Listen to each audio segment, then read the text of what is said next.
Assalamualaikum. Hai. Hari ini Sekolah Menengah Kebangsaan Seri Kundang telah mengadakan Majlis Amal Kemerdekaan sempena Bulan Kebangsaan yang ke-68. Mari kita saksikan. Merdeka! Merdeka! Malaysia. Saya anak Malaysia. Saya anak Malaysia.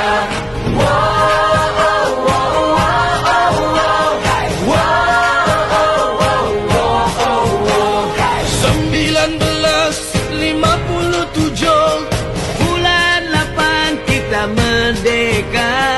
Setelah dijajah oleh orang Inggris, kami Kazil dan Portugis.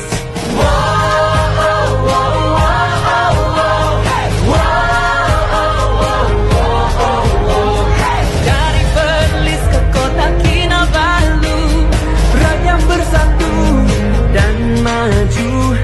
Bumi bertuah, hasil melimpah. Siapa rajin, hidup mewah. Saya anak Malaysia. Saya anak Malaysia. Saya anak Malaysia. Apakah saranan Ustazah tentang kemerdekaan untuk generasi masa kini?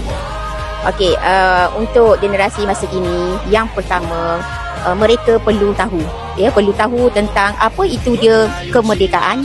Yang kedua, mereka perlu menghargai kemerdekaan yang kita kecapi sekarang, dan juga yang ketiga, mesti menghayati dengan betul. Bagaimana yang kita kata menghayati dengan betul, seperti sekarang kita ada kempen kibarkan jalur gemilang, jadi kibarkan jalur gemilang dengan cara yang betul. Itu salah satu kita menghargai, kita menghayati kemerdekaan yang kita capai sekarang. Jadi generasi sekarang, generasi muda, sangat berperanan besar untuk mengekalkan, menghayati, mengamalkan, menghargai kemerdekaan yang kita capai selama tahun ini adalah tahun yang ke-68 tahun kita menyambut kemerdekaan Malaysia, tanah air tercinta. Sekian, terima kasih. Terima kasih Ustazah. Sama-sama. Selamat menyambut Bulan Kebangsaan.